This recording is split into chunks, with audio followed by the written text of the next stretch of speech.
106.7 Energy FM.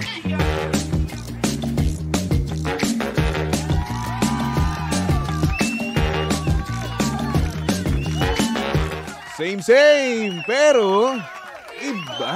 We are number 106.7 Energy FM Pangga. Huwag mo sabihing radyo, sabihin mo. Good morning, Luzon, Visayas at Mindanao, Metro and Mega Manila. Siyempre, good morning din sa mga pangga natin dyan. Nakasalukuyang late pumasok, no? Kamusta naman kayo? Gusto niyo pa ba yung buhay-buhay na kung saan late kayo pumapasok sa trabaho? Ay, wag ganun. Di ba na, Lindsay? Si Lindsay kasi ngayon lang pumasok. Oo, late na siya. Grabe. O, hinahanap niya pa yung earphones niya. Hindi ko naman alam kung nasaan, di ba? Saan pa hahanapin? Patay tayo dyan, par.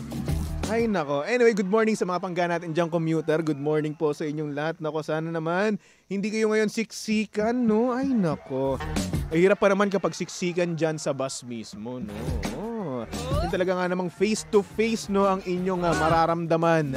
Oh, lalong-lalo na yung kanyang hininga, no? Ang lagkit na sa pisngi mo, no? Kaya naman good morning sa mga pangga natin dyan nagko-commute at syempre sa mga papadriver natin dyan. Hello po sa inyong lahat. At wag nating kakalimutan, no? Yung ating mga magigiting na konduktor. Yes, talaga nga namang sisiksikin ang bawat sulok basta makuha lang ang inyong pamasahe, di ba? Di ba ano, Lindsay? Tama! Akala mo ba? Hindi ako late, umihi lang ako. Ay, hindi ka ba late? Talaga ba? Kaya pala yung time in mo doon kanina. 7, gano'n. Uy, excuse me. Ganon.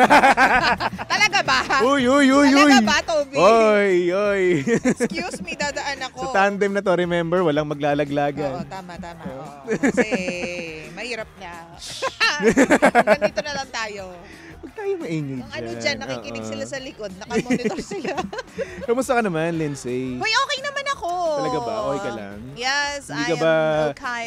Kumain ka na ba? Yes, I'm done good. eating. Ikaw Ako ba? naman. Kamusta na? Kumain ka na? Kumain na ako. Uminom ka na ba ng gamot mo? Ba't gamot? Yung sa, diba? Sa tililing. Uy, wala akong ganun. Ito naman, nakala mo matino ako. Oo. Hindi, nire-remind lang naman kita.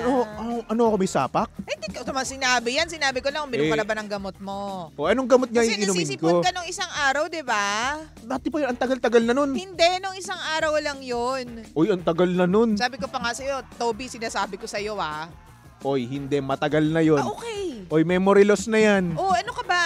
No harm done. Chill. Ito parang kasi kanina sinasabi mo may tililing ako Sus, Gumano ka pa talaga sa tenga mo, no? Inikot-ikot mo pa talaga no? Wala ako ikaw naman. Nagtatanong lang naman ako, baka kasi yan, ng mga gamot. judger. Yan tayo, ayaw naman judger. natin tayo ng gamot. Ay, nako, Lindsay, judger. Kulang. Ayusin mo. Ay, nako. Anyway, ano ginawa mo kanina? Ano ginawa mo? Nag-ayos lang? Oo. Kanina pagkagising mo, wala? Pagkagising ko, maaga na ako gumigising ngayon because... Anong oras? Alam mo naman. Pero alam mo, ang aga ko nagising. Oo. Anong oras? Nagising ako mga 11:53. Grabe naman. Sakto-sakto, tinignan ko yung oras. Anong oras ka natulog? Mga 6, ganun. 7 pala, 7. Maaga naman din pala. Pero ang aga. Pura kulang yung tulog Kulang yung tulog ko. 7, 8, 9, 10, 11. 4 hours. Hindi ako sanay ng 4 hours lang yung tulog ko. At tas after nung pagkagising ko nung alimpungatan ako, di na ako nakatulog. Di ko alam kung bakit. Kulang. Kulang talaga tulog ko. May nag-iisip sa'yo. Siguro, iniisip niya ako. Diba? Hay, sabi ko na nga ba namimiss niya ako Talaga ba? Namimiss ako ni Crush. Sige nga, reveal mo nga yung pangalan. Uy, wag. Uy, wala tayong i-reveal, di ba? Basta ang nasa isip ko, iniisip ko na lang kaya ako hindi nakatulog, kasi nga naman, namimiss ako ni Crush. Naku, sige. Diba? Dilulo ka na naman dyan. Napapanaginipan kasi ako ni Crush. Paniwalain mo yung sarili mo. Hoy, totoo yun. Ganun daw kasi nga yun, di ba? Tanong mo sa kanya, paano mo malalaman? Ganun kasi yun. Kapag nga kasi hindi ka daw kasi nakakatulog, meron na yung scientific proof, Scientific proof. Pag meron hindi ka makatulog, baka busog ka masyado o gutom ka. Meron ng study na kung saan nagsasaad, alam mo na, kapag daw hindi ka daw makakatulog, talagang namimiss ka daw niya, 'di ba? Iniisip ka niya. O kaya ganun. baka yung feng shui nung kwarto mo mali, kaya lagi ka na lang may problema sa pagtulog. Hindi ganun yun. Hindi ganun yun. Namimiss lang ako ni crush. Ito naman, wag mo nang ano sa akin to. Puyat kasi na nga ako. Hindi mo pa... pinipilit mo palagi na may kinalaman si crush dyan sa mga pagtulog mo. Hoy. Pag ako nainis, tatanungin ko siya. Iniisip mo pa siya. Hoy, ito na nga lang Pag meron ganyan ako eh. nakikita ko na nanonood siya minsan sa'yo. Yung delulunes ko lang naman. Sige nga, tanungin mo Yung nga. delulunes ko lang Tanungin naman mo. ang meron ako. Wag mo nang... Tanungin mo. Ano ba? Tanungin mo. Uy, wag. Clue! Uy. Sige, may i-reveal ako dito. Wag. Alam mo, sige. Wag. Ano, blackmail me? What? Blackmail me. Sige, mag-blackmailan tayo dito. No, good. that's bad. Ay, That's nako. bad. Baka kung Very, ano very pa sabihin natin dito, no? Anyway, Yes. pag-usapan lang natin yung ating sender. Nako, ako Ay, yung kinakabahan sa iyo bad. Mas eh. maganda nga yan. Yung iba na lang yung pag-usapan natin. Ikaw kasi di ba? Ang tapang-tapang mong tao eh. Di ba? Hindi. Prangkang kang tao eh. Nagtatanong lang naman ako. Ay, nako. Para malinaw lang. Di na, oy. Anyway, Fairness. eto na nga itong ating sender, no? May Yo. boyfriend siya. Oh. Pero yung kanyang boyfriend ay meron daw nakita siya, nabisto niya daw na nanonood or meron siyang nakita dun sa Facebook ng boyfriend niya ng mga sexy na reels. Oh. Tapos ngayon itong boyfriend niya, sinabi naman daw niya na normal lang daw 'yun. At hindi daw niya pinapanood. So ikaw, what if makita mo yung boyfriend mo or yung partner mo na may mga sexy sa kanyang suggested reels Anong gagawin Sabihin, mo? sinesearch na yun, di ba, Tobes? Kasi expert ka sa social media. May Kaya- alam lang naman. Kaya, anong tawag dito, nag-appear yun. Di ba? Yes. Ibig sabihin, may sinesearch siyang ganun. Hindi naman sinesearch. Kumbaga, may lumabas na isa. Kahit ganun lang eh. Kahit hindi niya sinesearch eh. May lumabas siyang isa tapos pinindot pinanood niya, lalabas na yun. O kaya tinambayan niya yung post na yun, Oo, kaya lumabas yun. Oo, ganun. So ikaw, ano yung ma-feel mo kapag ganun? Siyempre, kung ganung tipo ako bilang Lara, bilang Densei, magtatanong ako sa kanya. Off yun sa akin. Off yun sa'yo. Although, naiintindihan ko naman human nature na, alam mo yun, ma-attract or, alam mo yun, ma-appreciate yung ganda ng ibang tao.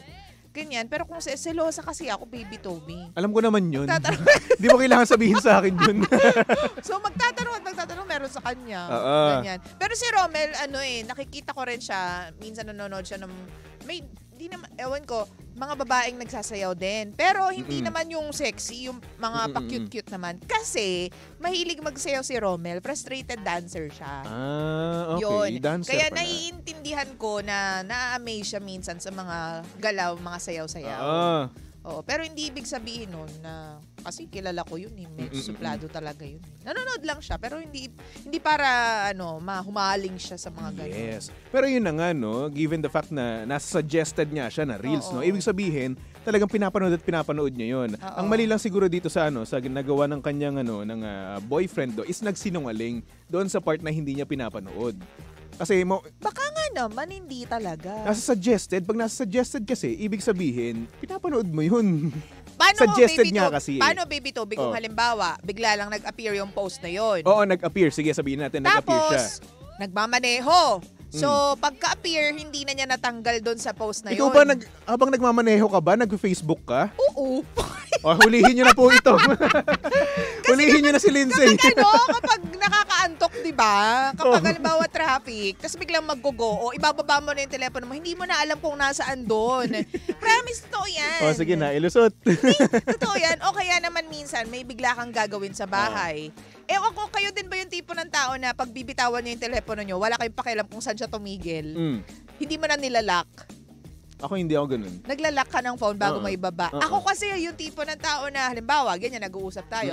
Ayan, ganyan, ibababa ko lang siyang ganyan. Tapos, kapag nakalimutan ko yan, forever na yan nandyan. So, hindi ako naglalak ng telepono na kinaiinisan din sa akin ni Romel, kaya nadidrain ba't ako madalas. So, maaaring doon niya napindot at that moment, tapos may ginawa siya, so natambayan niya yung post. Kaya, nagkaroon ng mga suggested post. That's the ideal na situation. Pero what if nga naman, di ba? Na pinapanood niya talaga, di ba? Pero what if din kung hindi? Kaya nga 50-50. Oo. So, give him the benefit of the doubt. Pero kung yun lagi nasa suggested niya. Ganito, Baby Tobs, sige. feeling ko, Lagi na nasa suggested? Nasa suggested. Lagi? Lahat, ganun, suggested. Feeling ko, kung halimbawa, sa Facebook ba yan, Baby Tobes? Facebook. Facebook, tingnan mo sa TikTok, tas tingnan mo rin sa Instagram. Kapag iisa lang yung rhythm, iisa lang yung lumalabas, may ganong trend, di ba? May pattern na ganon. Ibig Ganun kasi. sabihin, yun yung sinesearch niya. Ganun kasi yung algorithm ng na sa internet. Oo. Lahat-lahat na, di ba? Kumbaga meron ka lang i-search na isang bagay, kahit sa Google yan, di ba? Oo. Lalabas at lalabas yan sa Facebook mo. Oo. Ganun siya. Kaya ito pa, isa pang tip, no? Kapag merong mga bastos na advertisement dun sa yung mga toys, no? Yung mga toys na ginagamit pang kung ano-ano man, di ba? So Adult pag may toys. adult toys, kapag lumabas yun, ibig sabihin, search niya yun dun sa Blue Shopping app, ganun. Ganun Blue Shopping siya. app? Blue Shopping app? Lazada! Okay na. Blue pala yun. Hindi kasi ako Ano ba yun? Hindi ako Violet aware ba sa- yun o blue? Di ba may isa pang kulay yun? Hindi lang naman blue yun. Basta yun na yun. Sinabi ko na naman pangalan eh. Ayun. So, there. Tingnan mo, pattern kasi yan. Ganun kasi siya. Ako, ang laging lumalabas sa akin mga videos, ewan ko, ba't nahihilig ako sa basketball lately, Toby? Bakit? Ewan ko, lumalabas si Kobe Bryant, lalo na si Shaq, si Shaquille O'Neal, Kevin Hart, mga nakakatawa. Yun, so sila lagi yung pinapanood ko. Ako naman lumalabas naman sa sa TikTok ko ngayon Oh. Alam mo yung trend na maybe this time? Oh! Yung sayaw! Yung nilagyan ng sayaw. Oo, Diyos ko. Nakakaloka. Yun lagi yung nakikita ngayon kasi nga naman trending nga naman. Tapos ayun na nga, binababaran ko rin naman siya. Ganon. Oh. Ang cute din naman kasi nung nung dance step. Nakakatawa rin naman talaga. Hindi ko masundan yung dance dance. Kasi ang bagal nung kanta, di ba? Di ba? Nakakaloka. Di rin ako masyado kasi tumatambay sa TikTok lately. Nasa Reels lang ako talaga. Reels. Si Meme Vice, lagi kong pinapanood. Lahat na yata ng Reels ni Meme Vice, napanood ko na. Ay, wow. Oo. Hello, Meme. Ako naman bukod naman doon, no, ang napapanood ko rin ngayon is yung mga lyrics ng kanta. Yan. Lyrics ng kanta. Lyrics ng kanta. Tapos, kung hindi man yun, no, puro NBA din. Di ba? NBA kasi nga naman nanonood ako nung Olympics, 'di ba? Andun Yes. sila LeBron, si Steph Yes. Curry, ganoon. Kita mo Di ba? yung excitement. Hindi ko rin alam kung bakit. Hi, Ate Jack. Nakino Reyes. Hello. Ayan. Nakikinig siya sa atin papunta sa work. Ay, Hindi hello ko po. alam kung bakit ang hilig ko ngayon manood ng mga basketball stuff. Ay, wow. Oo. At ang nakakatakot dito, Baby Toby, lahat sila maiitim. Ano naman? Hindi. Tapos matatangkad. Oh, Natatakot ako. Bakit? Baka mapanaginipan ko na sila one of these days. edi hayaan mo. Ayaw mo nun si LeBron James na papanaginipan mo. Yan nga si Shaquille, Oh, di ba? ayaw mo nun?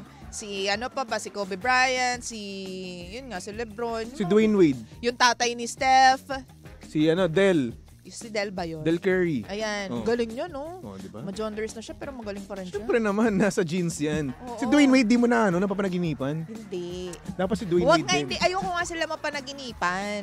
Dapat si And- Dwayne Wade din. Idol ko yun eh. Oo. And speaking of mga magagaling, nanalo nga pala yung Abra kahapon sa MPBL. Ang kalaban nila Quezon City, syempre, our good friend Roy Sumang, ibang klase. Congrats. Alam mo, ganun dapat ako galing eh.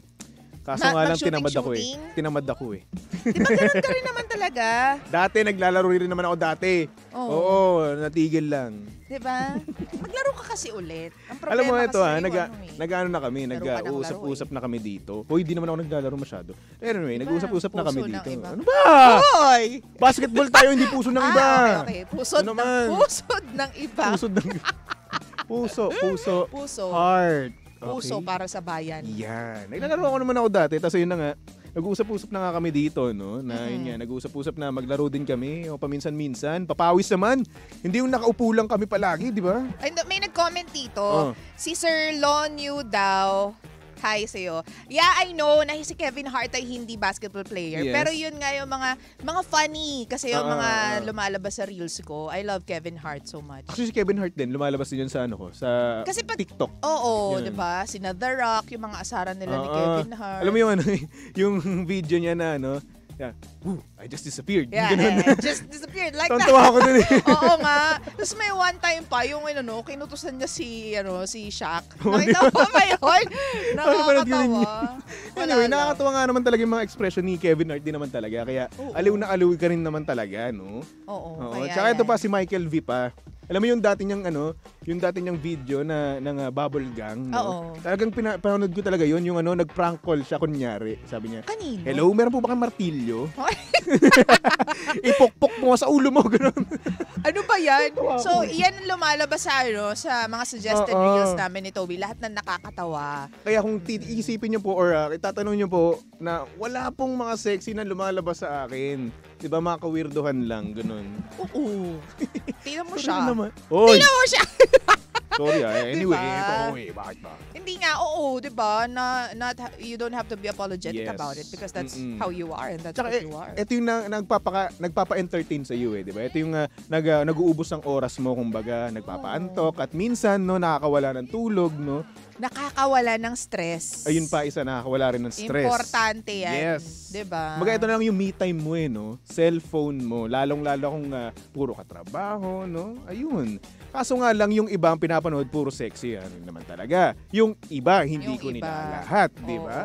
At meron din naman mga iba na ang pinapanood naman ay mga food vlogger. Ay, ang dami ngayon yan. Ang daming nausong yung mga food vlogger. No? Food vlogger. And di ko alam kung familiar ka sa kanya. Meron ngayon sikat na Happy Tummy everyone. Hindi. Hindi ba yun yan? Ay, sorry na. Alam mo yung si Bossing! Yung ganun. Hindi. Musta ang buhay-buhay? Hindi. Hindi kasi ako mahilig sa pagkain.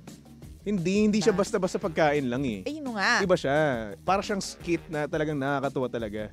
Sisendan kita one time. Sige, sendan mo ako one time. Matatawa ka. Sige. Boss! Bossing! Musta buhay-buhay? Ganun. Bossing! Boss! Bossing! Nakakatawa ka mo. Ewan ko natatawa ako na-entertain ako. Na-entertain ka. Anyway. So yun na nga, para dun sa sender ni Toby, no?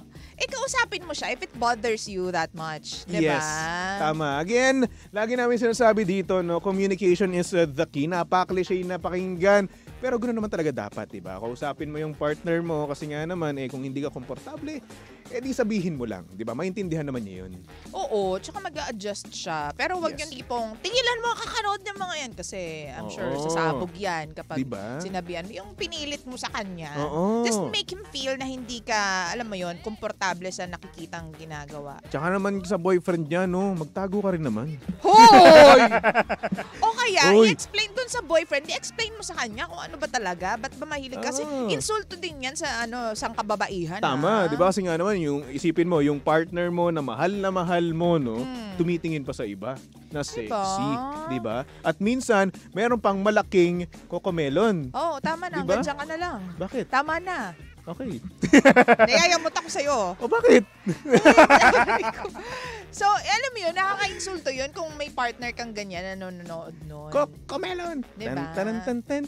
So, yun, mag-explain na lang kayo sa isa't isa. Yes, tama ka dyan. Insulto yun kasi diba, ano ba? Ba't parang tumitingin ka pa sa iba? May kulang ba sa akin? Hindi ba enough to? Hindi. Hindi talaga. Sumagot siya, hindi. Hindi kulang. Stalls? Sarot. Dapat hindi gano'n Oo, dapat tayo kapag may girlfriend tayo, may partner tayo, no, dapat siya lang titignan natin. Diba, no? Siyempre, hindi naman totoo yan. Totoo dapat Sinasabi yun. yan lang ng mga lalaki pero hindi naman talaga yan nangyayari talaga. Hindi lahat ng lalaki para-parehas, okay? Yeah, I know. May ibang mga lalaki na sa isa lang nakatingin. Sa kanya lang, di ba? Yes, Sa'yo lang ang tingin, di ba? Pero yung peripherals umiikot. Hindi. Kapag in love ang lalaki, ay nako, isa lang ang focus namin. Sa isang tao lang. Sana all, Toby. Sana all, baby. Kaso nga Toby. lang, wala eh. Parang Yung si focus Toby, niya, may iba crush siya, di ba? May crush si Toby. Huwag mong iyan yung telepono ko, huwag mo idama yung telepono ko. Hindi pa tapos mayari. Huwag na kasi. Sige na, ayun. So, mag-usap lang kayo. Yung tipong sa kanya lang tingin mo, Pero no? ang daming binabati sa TikTok. Pero yung tingin niya naman, madami. Ang sakit, di ba? Oo. Sakit. Wide angle, no? Sakit. Oo, masakit. Oo. Hoy, joke lang to naman. Adlib-adlib lang tayo dito. Di ba? Si Sir Alexander Gotinga nanonood yata sa atin or nakikinig. Hello sir, how are you? Yung Yan. mayaman nating friend. Hoy, hello po. Oo, Baka tad naman ng po. ano yan, tato si sir. Hi, kamusta Sabi ni po kayo? Thea, Baby Toby, tumingin ka na din po ba sa iba? Hindi. Hindi ako ganun. O ano? O, ikaw ang proof na hindi ako ganun. Oo. Oh, Si diba? Toby, nakakainis na nga minsan eh. Di ba? Siya na mismo, no? Siya na mismo nagsasabi sa akin. Si Lindsay na mismo nagsasabi sa akin na tumingin naman ako sa iba. Pero Kasi, hindi. tinitingnan niya. Hoy, hanggang dyan ka na lang. Tama. Enough. Okay? Yes. Hanggang Anyway, dito lang. susunod na ang napakaganda, napaka-sexy DJ Lindsay para sa programang Lihim ng Liham. And of course, naasama mo't nakalandian ng hot baby boy ng radyo. Walang iba kung hindi si Baby Toby. At pwede mo nga pala akong stalk at i-follow sa lahat ng aking social media accounts. Hanapin nyo lang Baby Toby 1067. At bago tayo magbalik tugtugan, binabati ko muna ang aking pamangkin ng happy birthday. Happy birthday! Happy birthday sa'yo, Alicia Cassidy, Villanueva. Ang haba ng pangalan. Gusto ko nga eh. Lalong-lalo na yung isa kong pamangkin, no? Victoria Jolly Catriel, 3. Ha? Bambalan Villanueva. Oh my God. Ang haba, di ba? Ang Shung! haba. Ganun. Oo. Tapos ako naman, 4 naman. Pag ako nagkaroon ng anak. 4 na pangalan. Bakit pahihirapan mo yung bata ng ganyan? Kaya ako isa lang pangalan ko eh. Oo. Oh. Oo, at may Andrew nadama lang? yung anak mo. Ay, hindi. Hindi pwede yun. Sige na. Mahirapan ka. Hindi mo na magsusulat eh. Oy! Ay nako, tumutok lang dito sa estasyong same, pero iba. We are number 1, 06.7. Energy FM Pangga. Huwag mo sabihin radyo, sabihin mo.